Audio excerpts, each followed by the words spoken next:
સુરતના માંગરોળના નાના બોરસરા ગામમાં બની ગેસ ગળતરની ઘટના। મંગલમૂર્તિ બાયોકેમમાં ગેસ ગળતર થતા 2 કામદારોના મોત થયા છે। અંકલેશ્વરની ખાનગી હોસ્પિટલમાં સારવાર દરમિયાન મોત થયા।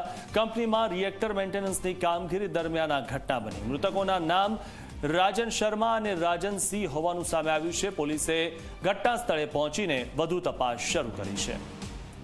તો આ ઘટનામાં 2 લોકોના મોત થયા છે। રિએક્ટર મેન્ટેનન્સની કામગીરી દરમિયાન આ ઘટના બની છે।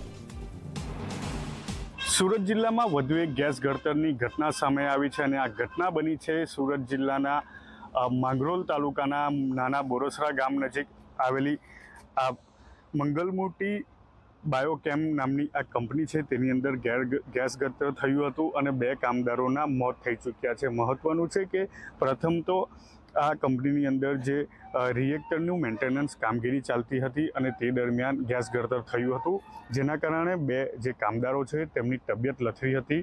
તબિયત લથડતાની સાથે અહીં પ્રાથમિક સારવાર આપવામાં આવી હતી। ત્યારબાદ વધુ સારવાર અર્થે અંકલેશ્વરની જયાબેન મોદી હોસ્પિટલ છે ત્યાં ખસેડવામાં આવ્યા હતા અને ત્યાં આ જે 2 કામદારો છે તેમના મોત થઈ ચૂક્યા છે।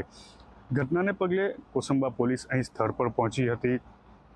ત્યારબાદ જે મૃતદેહો છે તેના પીએમ માટેની વધુ તજવીજો હાથ ધરવામાં આવી છે। મહત્વનું છે કે જે મૃતકો છે તે પરપ્રાંતીય છે, જેનું નામ એક રાજન શર્મા અને બીજાનું નામ રાજન સિંહ હોવાનું સામે આવી રહ્યું છે।